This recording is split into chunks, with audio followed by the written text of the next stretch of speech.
Welcome to our lecture on prioritization within the course Time Mastery Accelerator for you busy educators. We face a multitude of responsibilities and demands, as we may have looked into in the previous session. And often this leaves us feeling very much overwhelmed and stretched thin. That's why the importance of learning the art of prioritization.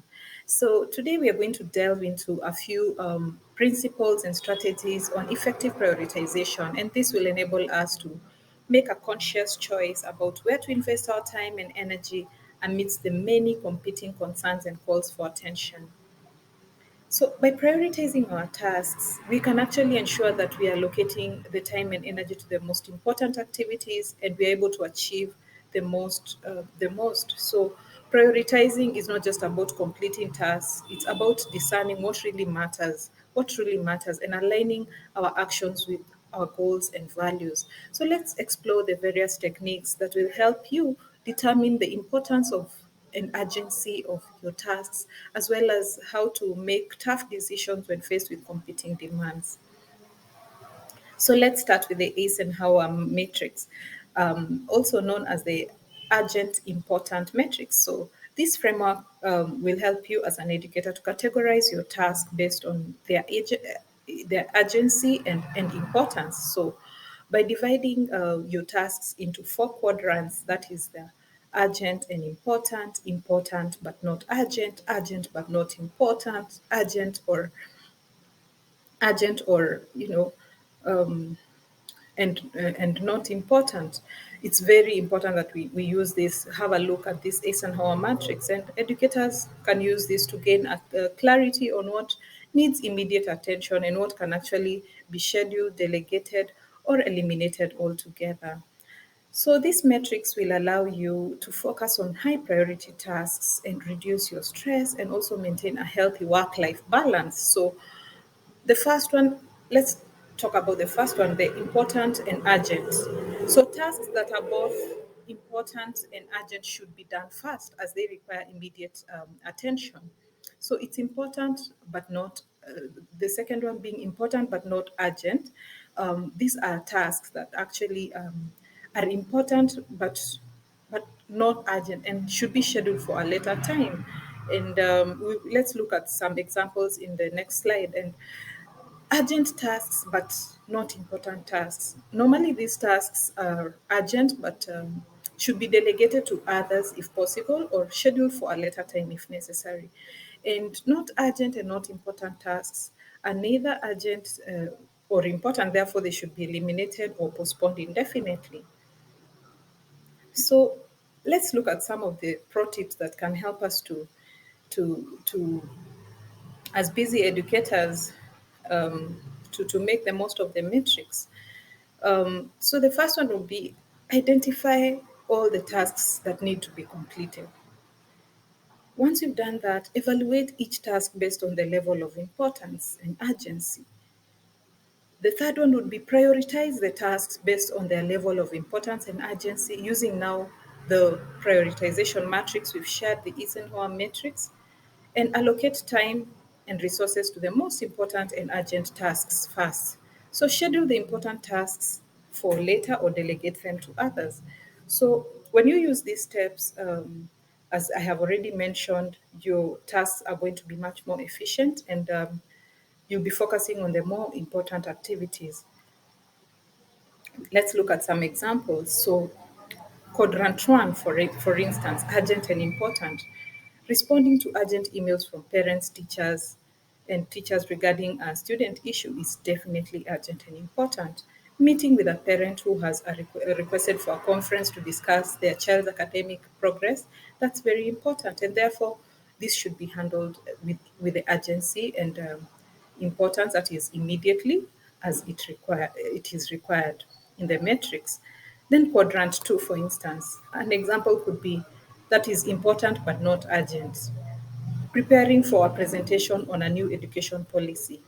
That's important, but it's not urgent. So another one would be researching new teaching strategies for a particular subject or creating a strategic plan for a school's academic year. All those are very important, but they can be actually postponed and done later.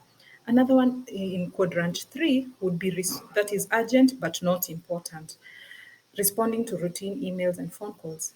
Well, it could be urgent because there is a phone call ringing, but maybe it's not important, and someone else can attend to that call or respond to that email for you. And attending to a meeting that could have been delegated to someone else, for instance. Quadrant four, not urgent and not important. Let's look at some examples. Checking social media or personal emails during work, surely. That one is urgent, it's not important and not urgent. This can be done later or actually deleted altogether. Engaging in non related activities during work hours. So, in these examples that I'm giving you, let's see in our own personal life as educators, how can we restructure and make it better? So, as you focus on quadrant one, urgent and important, you should make sure that you do that immediately. Quadrant two, important but not necessarily urgent.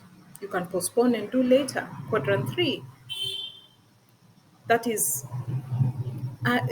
calling for your attention, urgent but not important. It can be delegated to someone else. Quadrant four, not important and not urgent. You can actually avoid it. Yeah. So you should focus on on this quadrant when you are planning for your your time, and once you do that, you will notice a big difference. So let's check on another principle called the Pareto principle, also known as the 80-20 rule. You may have heard of this. It suggests that roughly 80% of our outcomes come from 20% of efforts. And roughly, 80% of the effects come from 20% of the causes. That's how else it can be put. So this principle can be applied to various aspects of our lives, including the field of education. And for us busy educators, understanding to and leveraging the Pareto principle can significantly improve our prioritization and ultimately our productivity. So here it's how it can be applied. So start by identifying the tasks, responsibilities, or activities that are the most significant, have the most significant impact on your students' learning and your overall effectiveness as an educator. These are the vital few and they contribute to the majority of the positive outcomes. Then focus your energy and time on these high impact areas as they are going to yield the most results. Then assess your student needs. Apply the Pareto principle to your student needs and learning outcomes. Identify 20 of the knowledge, skills, or concepts that are most crucial for their development and focus on those core areas. This will ensure that you are addressing the most fundamental aspects that will have the most significant impact on their learning journey. And this also can be adopted when doing that curriculum development for your learners or your lesson planning. Then prioritize. Speaking of lesson planning, when designing your lesson plans, prioritize the essential concepts and skills that align with the vital few identified through the Pareto principle, and emphasize the key learning objectives that will make sure um, that your students get a grasp of the content. And by focusing on these critical elements, you will be able to maximize the effectiveness of your lessons. In streamlining administrative tasks, often we have administrative tasks and paperwork that demand our attention. So when we apply the Pareto principle, we can say that by identifying 20% of those tasks that generate majority of the positive outcomes, then if we focus our energies on that, we are going to achieve achieve the most. We'll get 80% of the outcomes, and therefore we will devote more time to those high impact activities. Then look for opportunities to collaborate with your colleagues or to delegate certain tasks to them, keeping the Pareto principle in mind. Identifying areas where you can leverage and their expertise or resources to enhance your efficiency. This will allow you to focus on the vital few, that's the 20%, that will help you to achieve the most of the outcomes. Then regularly assess and reflect on your priorities and tasks using the Pareto principle as a guide, and analyze the outcomes of your impact and those of your and, and your efforts, and adjust your priorities as and when required. So by applying this principle, you educators can strategically allocate your time and efforts to the responsibilities that yield the most significant impact. And this approach will help you to increase your productivity, improve your student task outcomes, have a more balanced professional life. And remember that the goal is not to do more, but to do the right things in the most effective way possible. So identify the vital few.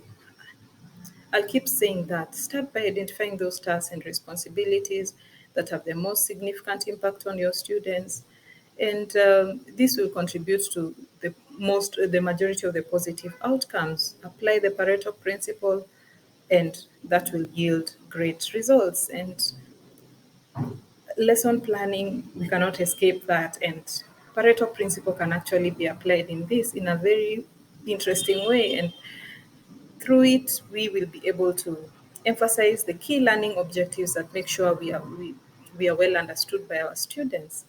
And by focusing on those critical elements, we'll maximize the effectiveness of our lessons as well as administrative tasks, finding ways to streamline or delegate the remaining 80% so that we can devote most of our time to that high impact 20%. So let's go to the next one. The next one will be the Pomodoro technique. So the Pomodoro technique is a popular framework that emphasizes working in short bursts of time, um, followed by short breaks. So this technique harnesses the power of time constraints to enhance concentration, prevent burnout, and maintain a productive day. So by breaking tasks into manageable intervals, typically 25 minutes of work followed by a 5-minute break, we educators can actually maximize our efficiency and sustain our energy levels. So how can we apply this? We can still apply this in lesson planning. When working on a lesson plan, set a timer for uh, 25 minutes Pomodoro. During this time, focus solely on planning specific aspect of your lesson, such as objectives and activities. And during this time, avoid distractions and work with the utmost concentration. So once the Pomodoro ends, that's the 25 minutes, take a 5-minute break to relax, stretch, or grab a drink. Repeat this cycle until your lesson plan is complete. So during the Pomodoro, that is the 25 minutes, dedicate your time to outlining your learning objectives for an upcoming lesson. Use the available resources and your expertise to craft clear, measurable objectives. Once the Pomodoro ends, take a short break and move on to the next Pomodoro, focusing on other aspects of your lesson plan, such as selecting relevant resources or designing engaging activities.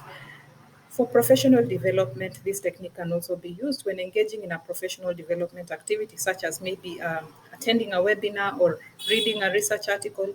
Utilize the Pomodoro technique, set a Pomodoro for focused learning, and then take breaks to reflect and discuss the content with your colleagues. An example is dedicate a Pomodoro to watching a webinar on a specific educational topic. Take notes, jot down some key insights, and consider how the information can be applied in your teaching practice. After the Pomodoro, take a short break, reflect on what you've learned, discuss it with your colleague, and this will allow for that active learning and consolidation of knowledge. So meetings and collaborative work can also, we can use this Pomodoro technique to handle that. So say when you use the Pomodoro technique on these meetings, um, we can have sessions that maintain focus and maximize productivity. So set a Pomodoro for each agenda item or discussion topic, allowing everyone to stay on track and avoid unproductive meetings. So during our collaborative planning sessions with your colleagues, this is an example, assign Pomodoros to a specific agenda item. For instance, dedicate that 25 minutes to brainstorming ideas for an upcoming event, another one, assign it to responsibilities, and so on and so forth. This will help to keep the discussion focused, encourage your participation, and ensure that tasks are distributed effectively. So remember, the Pomodoro technique is flexible, and the duration of the Pomodoros um, and breaks can be adjusted to suit your needs. So by implementing this technique, you educators, busy educators, you can enhance your focus, manage your time more effectively, and maintain productivity throughout your day. So as we come to the end of this lecture on prioritization, let me leave you with a powerful quote by Stephen Covey. The key is not to prioritize what's on your schedule, but to schedule your priorities. So this quote captures the essence of what we've explored today. Prioritization is not just about mindlessly tackling tasks as they come. It's about consciously assigning your actions with what truly matters. So by incorporating these frameworks into your time management strategies, you can actually gain greater control over your workload, prioritize your tasks effectively, and make informed decisions about where to invest your time and energy. So, as we leave this lecture today, I encourage you to reflect on your own priorities, both inside and outside the classroom or whatever space that you're in right now. Take your time to evaluate your workload, identify what truly matters, and make a deliberate decision about where to invest your time and energy. And yeah, thank you for being part of this lecture on prioritization within the context of time management strategies for busy educators. May you prioritize with purpose, navigate your workload with clarity, and thrive ultimately as empowered leaders, educators. Wish you all the best and see you in the next session.